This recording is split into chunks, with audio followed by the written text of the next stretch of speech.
Quero que você abra sua Bíblia em Efésios 1, 3. Momentos de dízimos e oferta. Efésios 1, 3. Quem não comprou esse livro aqui, ele vende aqui, ali na nossa loja. Livro muito bom, extraordinário. Talvez você olhe, um livreto com muito conhecimento. Eu acho que ainda tem para vender ali. Não deixe de comprar o seu. Você conseguiu abrir? Vai falar assim, bendita seja o Deus Pai e de nosso Senhor Jesus Cristo, que nos abençoou com toda sorte de bênçãos espirituais nos lugares celestiais em Cristo. Então a palavra do Senhor diz, a gente muitas vezes fala assim, eu vou na igreja porque eu quero ser abençoada. Eu vou dar meu dízimo porque eu quero ser abençoado. Vou dar minha oferta porque eu quero ser abençoado. Fala a pessoa que está do seu lado, você já é uma pessoa abençoada. Você só precisa tomar posse disso para a sua vida. De tudo aquilo que o Senhor já conquistou na cruz. Pastor, então por que eu ainda não estou vendo algumas coisas acontecer na minha vida? Porque você ainda não tomou posse, não se apropriou. E a palavra fala, Ele nos abençoou com toda sorte de bênçãos espirituais. E uma das bênçãos espirituais que Deus tem para a nossa vida é a bênção proveniente da nossa fidelidade. Quando somos fiéis ao Senhor, há uma bênção dentro dessa área da nossa vida, da área financeira. Em Malaquias 3,10 vai dizer, vamos abrir Malaquias 3,10. Vai falar sobre dízimos e oferta, um texto que todos nós, já conhecemos. Vai falar, deixa eu abrir o meu Malaquias aqui. Toda a Bíblia tem, hein, gente? Ai, meu Deus. Então a Bíblia vai nos ensinar a sermos fiéis, a andarmos debaixo desse princípio. E há uma bênção espiritual dentro desse princípio. Fala para a pessoa que está do seu lado. Quando andamos dentro dos princípios da Bíblia, há uma bênção espiritual. Então a Bíblia vai falar assim, Malaquias 3:10. Vamos lá, está demorando, mas vai chegar lá. Traga o dízimo todo ao depósito do templo, para que haja alimento na minha casa. Ponha-me à prova, diz o Senhor dos Exércitos. E eu quero pegar esse versículo e veja se eu não vos abrir as comportas dos céus e derramar sobre vocês tantas bênçãos que nem terão onde guardá-la. Então isso daqui está falando sobre uma bênção espiritual, sim, mas uma bênção espiritual material sobre a nossa vida. Então Deus, Ele também deseja nos abençoar financeiramente. Ele também deseja trazer uma bênção também material para a nossa vida também, porque a palavra fala. Quando andamos em seus princípios, Deus, Ele deseja liberar algo também sobre nós. Talvez algo que você tenha falado com o Senhor quando você saiu de casa. Talvez algo que você orou durante essa semana, que você pensou e colocou diante de Deus. Deus, Ele é poderoso para abrir as janelas dos céus e liberar bênçãos sem medidas sobre a sua vida. Existem coisas na nossa vida que a gente nem sabe como que vai acontecer e não precisamos saber. Nós precisamos apenas crer e viver o que a palavra de Deus diz. Então a palavra de Deus fala que Ele nos abençoou. Então tudo o que nós precisamos está em Deus e Ele já liberou para mim e para você. Porque aqui está falando, Efésios 1:3, nós podemos adorar esse Deus. Bendito seja o Deus, Pai, que nos abençoou com toda sorte de bênçãos espirituais nos lugares celestiais em Cristo. Mas nós precisamos estar em qual lugar? No centro da vontade dele. Que lugar é esse lugar celestial? É o centro da vontade de Deus. Fala para a pessoa que está do seu lado. A vontade de Deus é boa, perfeita e agradável. Às vezes a gente quer receber aquela bênção, mas aquela bênção está onde? No lugar celestial. E nós estamos em qual lugar? Estamos no lugar errado. Estamos fora do propósito de Deus. Não estamos no lugar celestial. Não estamos no lugar da nossa bênção. A palavra de Deus fala assim: agrada-te no Senhor e Ele concederá os desejos do teu coração. Esse versículo eu guardei por toda a minha vida.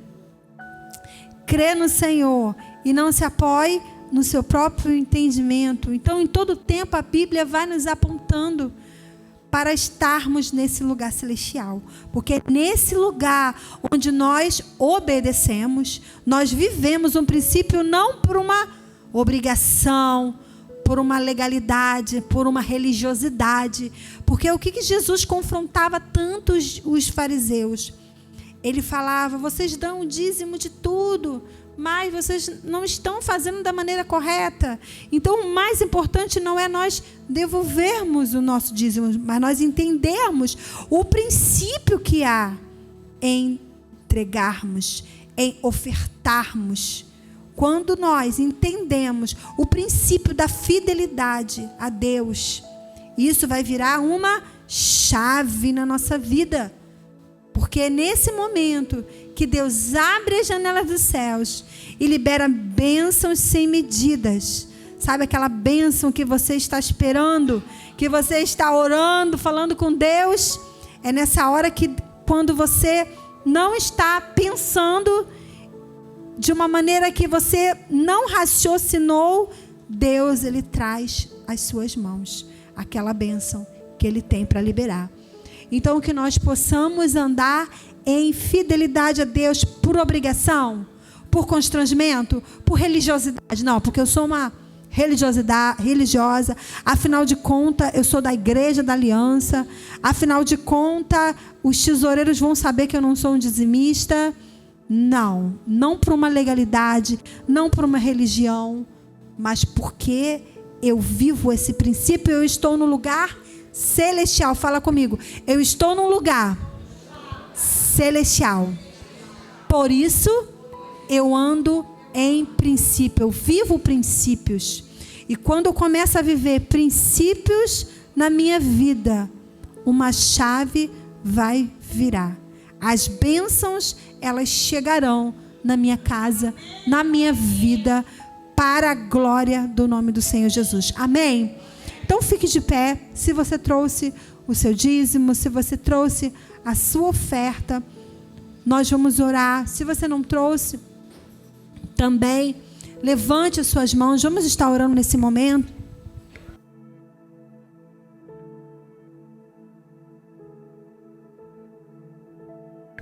Vamos estar orando então, colocando diante do Senhor. Deus, nessa hora nós estamos aqui como a sua igreja, Deus. E nesta noite, Deus, o Senhor nos ensinou, Pai. Ó Deus, e nós queremos, por sermos pessoas espirituais, nós queremos andar nos seus princípios, Deus. Nós queremos, Deus, andar em obediência, não por um peso, Pai. Não por uma obrigação, por uma religião, Deus. Mas porque nós somos espirituais, Deus. E nós também obedecemos ao Senhor porque nós amamos ao Senhor e nós entendemos que é o melhor para a nossa vida. Deus, então, que o Senhor cumpra a tua palavra, Pai. A tua palavra fala que o Senhor abriria as janelas dos céus, ó Pai, e liberaria sobre nós bênçãos sem medidas. Então, Deus, libera bênçãos sem medidas sobre a tua igreja, Pai. Sobre os teus filhos, Deus. Sobre cada um dos teus filhos, Deus, que tem permanecido e andado em fidelidade. Que o Senhor nos abençoe, prospere libera esse lugar, Senhor, para que alcancemos, Deus, os projetos do teu coração, os propósitos do Senhor para este lugar, em nome de Jesus. Se você crê nisso, diga amém e que o Senhor te abençoe em nome de Jesus.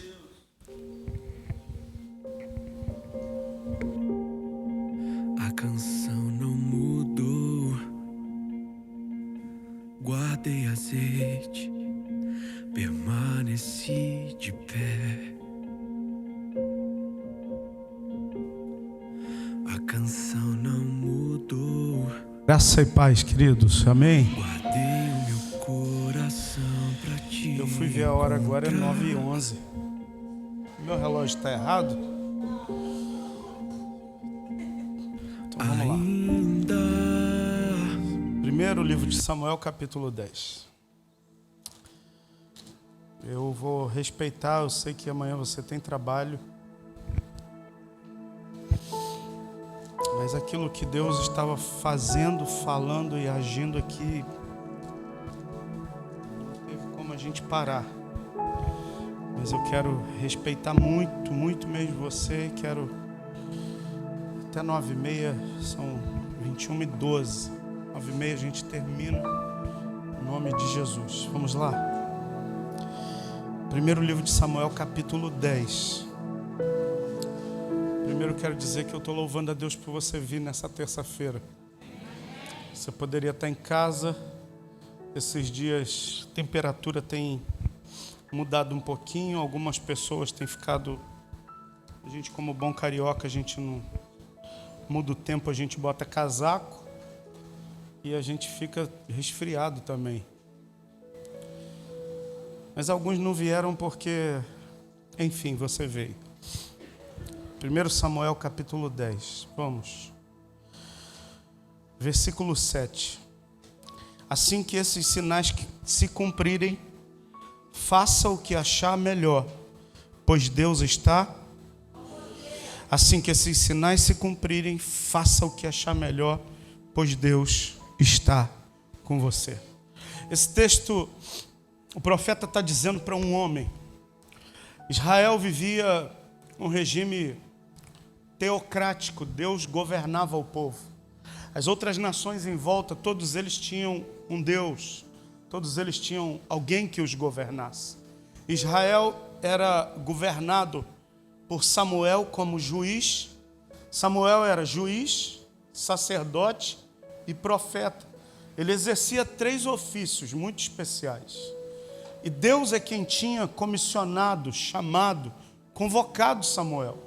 E ele legislava diante de todo Israel. E assim, o Samuel foi um profeta tão admirável, que diz a Bíblia, que quando ele já estava bem velhinho, já partindo da terra, ele pega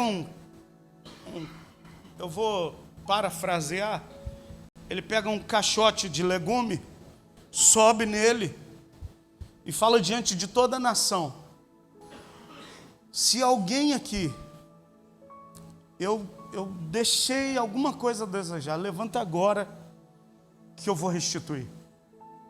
Cara, a nação inteira calada.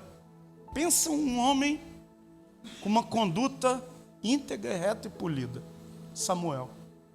Mas o povo olhou para os povos em volta e diziam assim: todos os povos têm um rei, e a gente não tem ninguém que governe a gente. Eles não estavam rejeitando o sacerdote, juiz e profeta que era Samuel. Eles estavam rejeitando quem colocou Samuel ali, que foi Deus.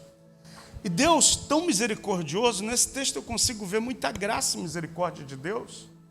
Ele diz: olha, eu estava governando, mas o povo está pedindo um rei. Então o que eles pedirem, eu vou entregar para eles. E aí Deus fala com Samuel: pega um jarro de azeite e você vai ungir hoje o novo rei de Israel. E o capítulo 10 vai falar da unção de Saul. E eu quero falar que quando a gente está debaixo dessa unção, o versículo 7 se cumpre na nossa vida.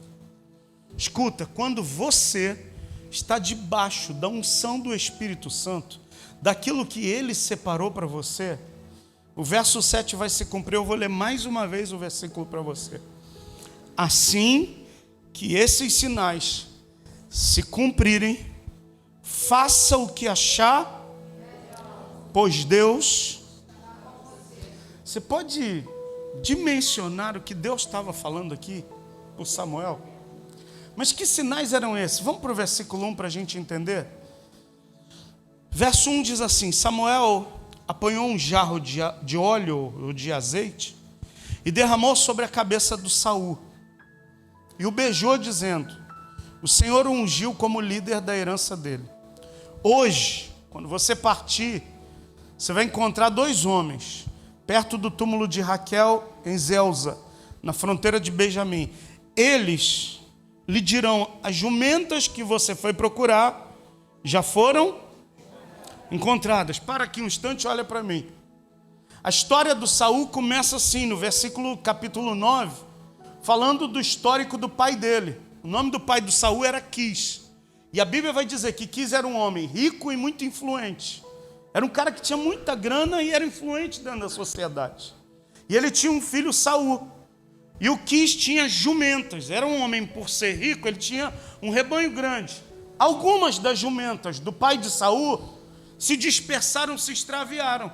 E o Saul, como um bom filho, foi atrás das jumentas do pai. E começa uma busca. Ele leva um servo junto com ele e começa uma jornada para resgatar a jumenta do pai. Passa tempo e ele não acha nem a jumenta, e o pai começa a ficar preocupado com ele. E aí o texto diz que o Samuel unge. Escuta, Samuel, irmão, aquilo que a gente está procurando, depois da unção, Deus revela.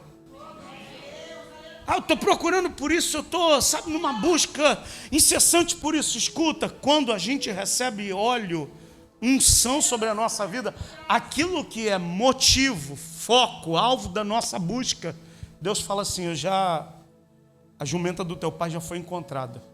Eu não sei o que você tem buscado. Eu não sei qual é o teu objetivo, teu foco. Eu estou buscando isso, eu estou buscando aquilo, eu estou buscando aquilo outro. Escuta, depois que Deus derrama uma unção sobre a nossa vida, Ele revela aquilo que a gente tanto estava buscando. E o texto continua e diz assim: 2. Hoje, quando você partir, 2 homens perto do túmulo de Raquel em Zelza, na fronteira de Benjamim, eles lhe dirão: as jumentas que você foi procurar, já foram encontradas.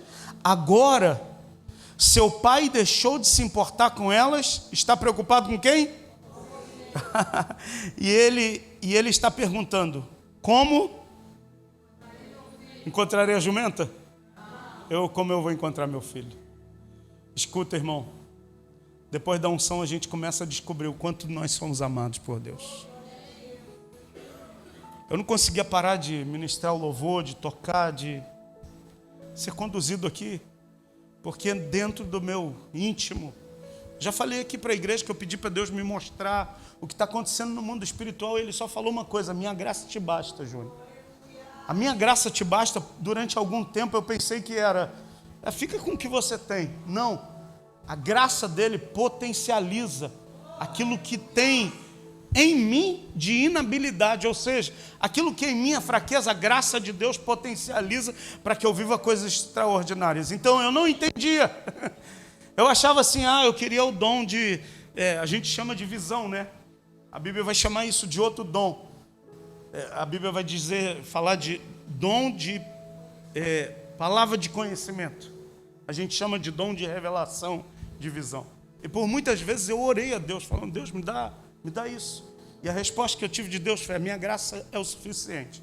Ou seja, naquilo que você não pode, o meu poder vai ser aperfeiçoado na tua vida, vai te capacitar e você vai viver coisas extraordinárias. Enquanto a gente estava adorando a Deus aqui, o Espírito de Deus falava ao meu coração de anjos que estavam aqui. Por mais que eu não visse, eu sinto. E a graça dele me leva a viver isso.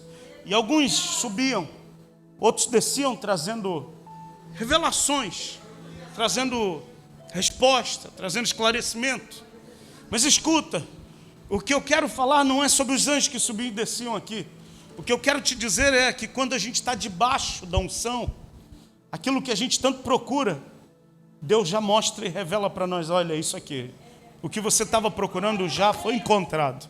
E a segunda coisa, quando a gente está debaixo da unção do Espírito Santo, a gente começa a entender que nós não somos aqueles que estão buscando jumenta, aqueles que estão buscando coisas, mas nós somos aqueles a quem Deus busca.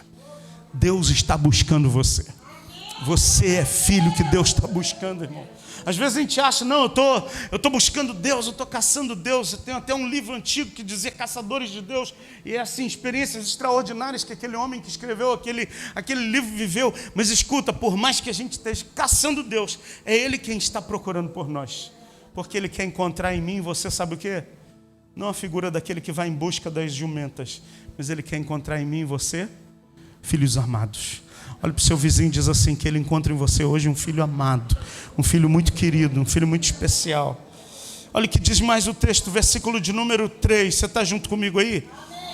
Eu ainda tenho 9 minutos, então vamos lá, vou aproveitar ele. Então dali você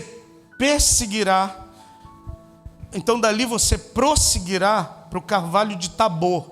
3 homens, cara, esse texto aqui é demais. O Samuel primeiro falou, você vai encontrar 2 homens, eles vão te falar isso.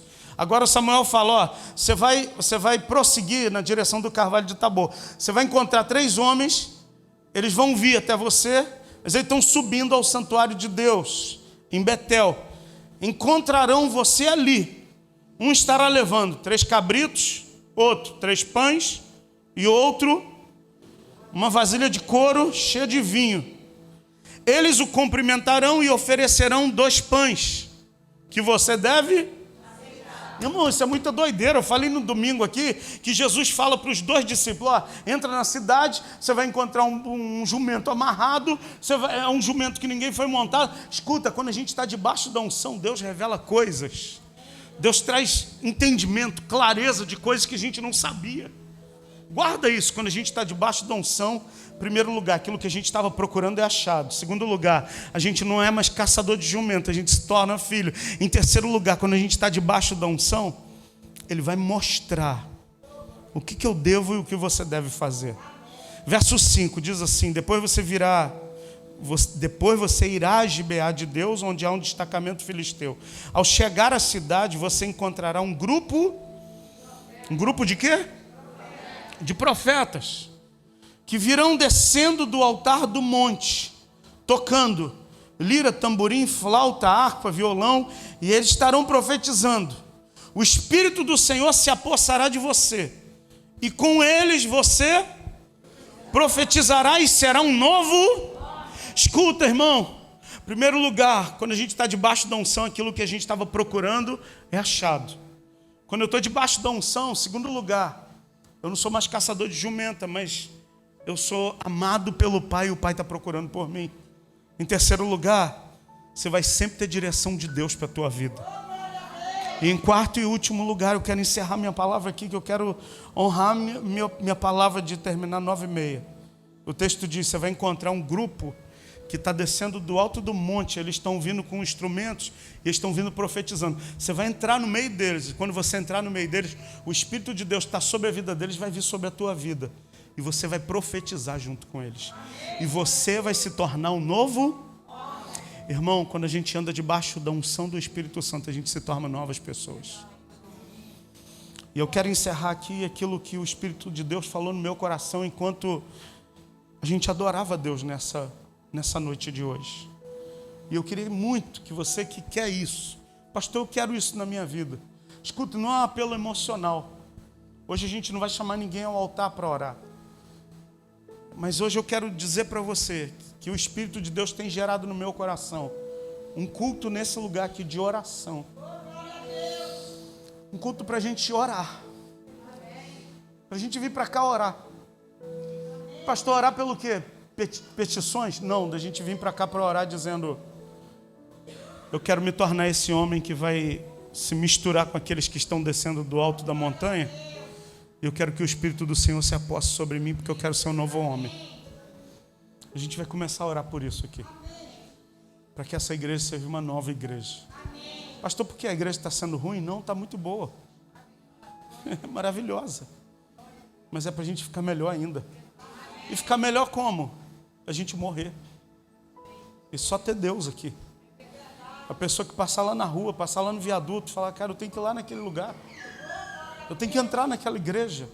A pessoa que passar lá do outro lado. Sabe, domingo tinha uma festinha ali, um pagode rolando. A pessoa que entrar, sabe, deixar o carro ali debaixo do viaduto para ir para alguma coisa ali. Fala, cara, eu não vou no pagode não, eu vou entrar nessa igreja aí. Eu estou assistindo alguma coisa, está me dando uma vontade de chorar, eu vou lá. E quando ela chegar, irmão, ela vai vir direto aqui, no altar. Vai dizer, eu quero me tornar um novo homem. Eu quero me tornar uma nova pessoa, eu quero me tornar um novo jovem, eu quero me tornar uma nova mulher, eu quero me tornar um novo adolescente, eu quero me tornar um novo marido, eu quero me tornar uma nova esposa, eu quero me tornar um novo filho, eu quero me tornar um novo empregado na empresa onde eu trabalho, eu quero me tornar um novo chefe, um novo encarregado onde eu sirvo, eu quero me tornar uma pessoa melhor. Sabe, eu vou orar por isso. Nós vamos orar por isso a partir do mês de junho. Pastor, que hora vai ser? Eu não sei, irmão. Eu estou só orando, falando, Deus, é qual horário? Não sei se vai ser de madrugada, se vai ser de manhã cedo, se vai ser de noite, se vai ser de tarde. Não sei, eu sei de uma coisa, o horário que colocar e você tiver disponibilidade e fome. Eu só vou anunciar uma vez, tem culto de oração. Não vou ficar fazendo apelo emocional, vem orar, irmão, por favor. Não, quem tem fome, quem quer buscar essa unção de Deus, que hoje foi uma gota só, de tanta coisa que Ele tem para nos dar. Quem tiver fome disso, vai vir para cá. E a gente vai orar junto. E eu tenho certeza de que quando a gente dobrar o joelho para orar, o Pai que nos vê lá do céu, Ele vai nos recompensar. Ele vai vir com o amor e com a graça dEle. Fique de pé, eu tenho 3 minutos para orar. Vamos orar. Senhor, muito obrigado. Obrigado por essa noite. Eu sempre ouvi falar que o Saul foi um rei ruim, um rei mau, foi desobediente, perseguiu Davi, quis matar o Davi, teve um fim trágico, a família dele também teve, mas ele não começou desse jeito. Ele começou sendo cheio do Espírito Santo. Ele começou se juntando no meio de uma trupe de profetas. E ele se uniu àqueles caras e ele foi tocado pela unção que estava na vida deles. E ele profetizou no meio deles. E a tua palavra diz que ele se tornou um novo homem. Ele com certeza caiu na jornada dele. Mas Jesus, eu quero te pedir que a gente não seja o Saul, mas eu quero pegar o princípio da gente se unir àqueles que estão lá no alto do monte e estão descendo do altar do monte de Deus, profetizando. Nós queremos andar com esse time. Nós queremos andar com esses que querem mais do Espírito. Nós queremos ser uma igreja que se une para orar. A gente quer ser uma igreja que se une para estudar a Bíblia. Nós queremos ser uma igreja que se une para se humilhar diante do Senhor, para, sabe, dobrar o joelho, se arrepender dos nossos pecados, dos nossos maus caminhos e dizer, Senhor, tenha misericórdia de nós e derrama sobre nós o teu amor mais uma vez. Jesus, faz isso em nós.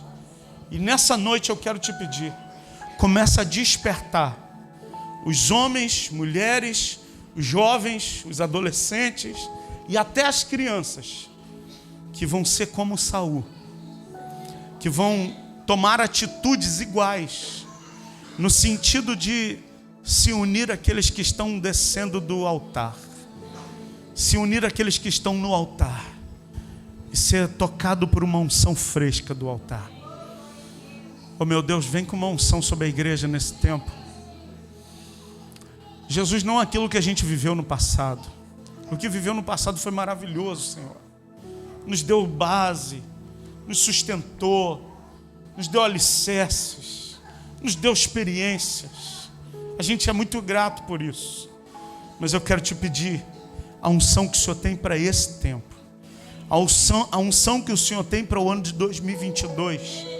A unção que o Senhor tem para o final desse mês de maio, a unção que o Senhor tem para liberar no mês de junho sobre a nossa vida, a unção que o Senhor tem para fazer algo na minha vida hoje, Senhor, a unção que o Senhor tem para fazer algo na minha família hoje, meu Deus, a unção que o Senhor tem para fazer algo no meu ministério hoje, Pai, a unção que o Senhor tem para fazer algo na igreja hoje, libera dessa unção, Senhor, para a gente sair daqui a cada reunião, a cada culto, igual o Saul quando saiu daquele encontro com os profetas do alto do monte, profetizando e se tornando um novo homem. Oh meu Deus, porque depois que a tua unção vem sobre nós, aquilo que a gente procurava, aquilo que a gente buscava vai ser encontrado. Quando a unção vem sobre nós, a gente recebe também a filiação. A gente compreende com mais clareza que nós não somos buscadores de jumenta, mas nós somos filhos amados de Deus. Quem nós somos, a nossa identidade, Senhor. Ó Deus, nesse mundo tão corrompido, nesse tempo tão difícil, Jesus faz a gente ser a igreja que tem a identidade tão clara que nada vai nos desviar de quem somos. Nada vai ser suficiente para tirar, ó Deus, de nós nosso verdadeiro DNA e essência. Somos filhos amados do grande Pai, fazemos parte da grande família de Deus, temos o propósito eterno de sermos filhos semelhantes a Jesus e espalhar essa mensagem por onde estivermos, Senhor. Oh meu Deus, eu te peço que tu abençoe a nossa vida nessa noite. Hoje a gente vai descer essa escada hoje, igual o Saul. Depois daquele dia com os profetas, a gente vai descer um novo homem, uma nova mulher, um novo jovem, um novo adolescente. E meu Deus, quando a gente chegar em casa, Senhor, nosso rosto fale mais do que as nossas palavras. A alegria no nosso coração seja maior do que as cifras, o dinheiro ou a falta dele. Oh meu Deus, que a alegria do Senhor seja a nossa força. Que a gente vá caminhando de força em força, de glória em glória, de fé em fé e de vitória em vitória nessa semana. E quando nós nos reunirmos aqui como igreja no domingo, Jesus derrama mais uma vez da porção do teu Espírito Santo. Nos despeça em paz, guardados debaixo do teu amor tão grande. E que o amor de Deus o Pai, a graça de Jesus, Salvador e Redentora, as doces e eternas consolações do Espírito Santo, esteja sobre a vida de homens e mulheres cheios do Espírito Santo aqui nesse lugar. Esteja sobre a vida dos teus filhos amados que foram tocados, revestidos, renovados pelo novo de Deus hoje. E que saiamos daqui como novo homem e mulher, para a glória do nome de Jesus. Oramos e te agradecemos em nome de Jesus. Se você crê, diga amém. Deus te abençoe, um beijo no seu coração. Não vai embora sem abraçar seu irmão e dizer...